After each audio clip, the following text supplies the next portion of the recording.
there. My name is Mike with Off-Road Solutions. We're going to do a series of videos and we want to share with you, with anyone that wants to watch, a rock buggy project. It's what we call it here.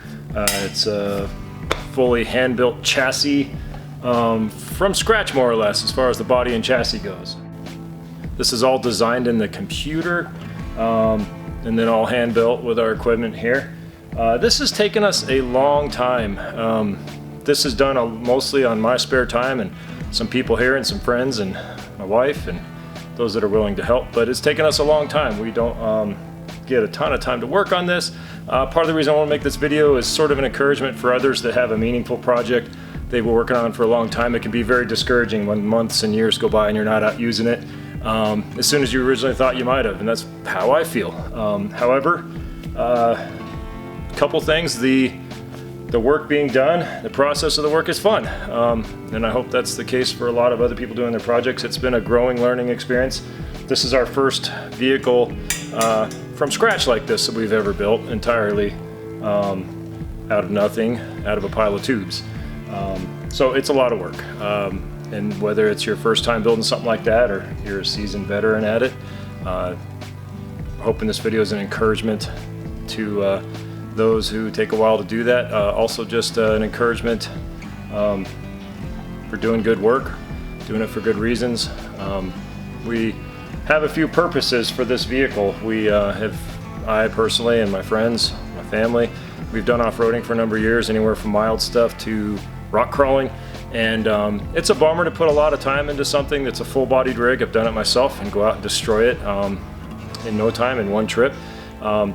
Something like this is an alternative. It's a lot of work, and not everybody has the ability to build something like this. Some people are great at it. However, in my eyes, it's a little bit of a safer vehicle. It's purpose-built.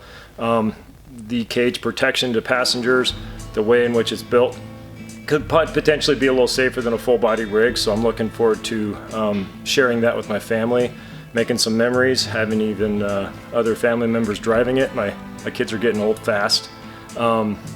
That's another thing that means a lot to me about this. There's a lot of alternatives out there, side-by-sides, as I keep saying, full-bodied rigs, all of which are great. They have their purpose. This will be a little bit different purpose for us. We're looking for something a little bigger than a side-by-side, something that can tackle something a little harder, but yet something that be a little more safe on aggressive terrain than some of our full-bodied rigs we've had in the past. So that's sort of the concept behind this vehicle.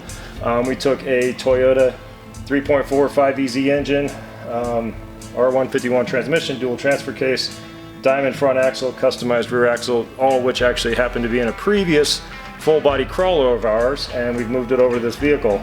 We have completely redesigned the suspension to fit the chassis and just enhance and upgrade it from anything we've ever built before. For some speed and some fun like that, but also just for performance, reliability, strength, geometry, handling. So this will be our best thing we've done in that way so far. It's a personal project that means a lot to me. It's hard to balance your time between projects that mean a lot to you, family, and things that are frankly more important in life than projects and even hobbies. And so the hobby in my lifetime has allowed me to get out and make good memories with those I love, with those I care about. But at the same time, one reason it's gone slow is because there are other things in our life that are more important. We can't just be here all the time. Hopefully it's encouragement to others, particularly a lot of dads, I would assume, that might be in the same boat as me, where they have a life and they have important things. And sometimes your hobby has to take the back seat and plug along slowly. We're going to make a series of videos on this. We're going to dive back into the past, get some old pictures, maybe some old videos out from this thing when it had first started, and throw some of those in the video, and we'll just kind of keep making some short videos is my plan, is our hope, as we move along. And if anyone cares to watch, you guys can watch as this thing comes to fruition, and I hope it becomes a vehicle that's running and driving and enjoyable and memory making very soon. Thanks for watching. During the early stages of this build, we did not take a lot of photographs nor video footage.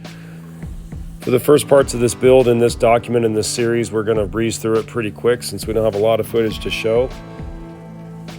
The big elements of design was us, the big picture stuff at first. Where does engine and drivetrain fit in relation to driver and in relation to wheelbase center of gravity? We also did a lot of consideration for the long arm, long travel, well-performing suspension. That was a very important aspect of this build, to be able to crawl over rocks and have a lot of suspension travel, but also be able to travel this at a high speed, take some jumps, have some fun with it. So one of the first focuses was how that was all going to be arranged and fit together. We started with the cab section itself after making some decisions on how it laid out in the CAD program. And for the cab, we really kind of modeled it dimension-wise pretty close to a first and second gen 4Runner for kind of a mix of fitment, comfort, yet small size. We'll have more videos to follow very soon. We'll include more footage and detail. We hope you'll join us for them. Thank you for watching.